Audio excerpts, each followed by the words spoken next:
They say water heals the body. For me, it became the place where life itself began.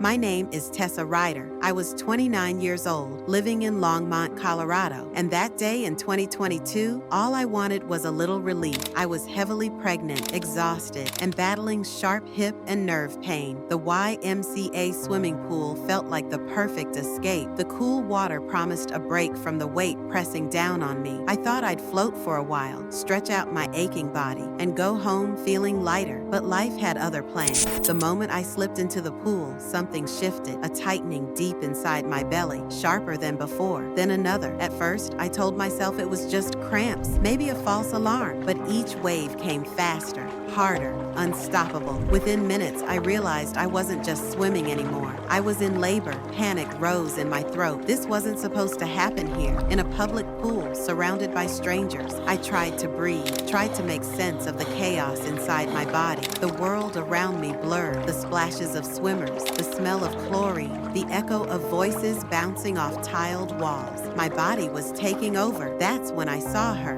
Natalie, a teenage lifeguard, barely older than a high school student. She noticed my struggle immediately. Her eyes widened, but she didn't freeze. She sprinted to my side, water lapping at her legs as she steadied me. "Stay with me. I'm here," she said, her voice calm but urgent. She called 911 with one hand and held mine with the other. I'll never forget the steadiness in her eyes, like an anchor in a storm. Minutes stretched like hours. The contractions ripped through me, each one stronger, faster, until I knew there was no going back. I couldn't make it to the hospital. I couldn't even make it out of the pool. And then it happened. A final push, a surge of pain, and the sound that every mother longs to hear filled the YMCA, the cry of a newborn. In the middle of that public swimming pool, surrounded by shocked swimmers and the echo of lifeguard whistles, I held my baby boy. We named him Toby. His tiny body was slick and fragile, his cries sharp and alive. For a moment, the pool went silent. No splashing, no chatter, just me, Natalie, and my son. My husband rushed in seconds later, his face pale with disbelief as he took in the scene, his wife in the pool, cradling a baby neither of us expected so soon. But then I noticed something terrifying. Toby was quiet, too quiet. His little chest struggled to rise. My heart stopped. Was he breathing?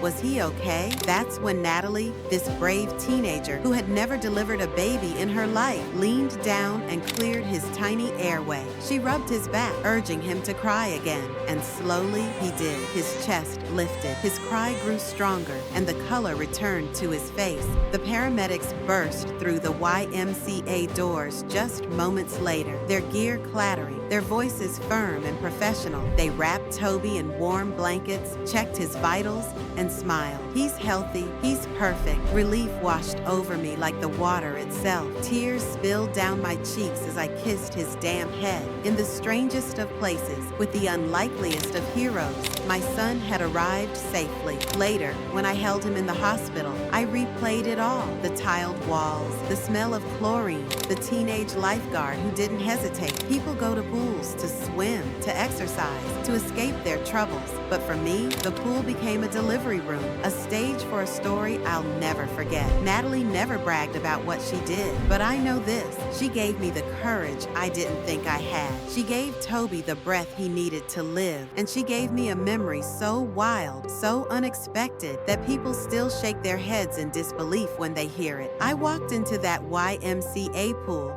as a pregnant woman in pain. I walked out as a mother, and all it took was one ordinary day, one extraordinary girl, and one miraculous birth in the unlikeliest of places.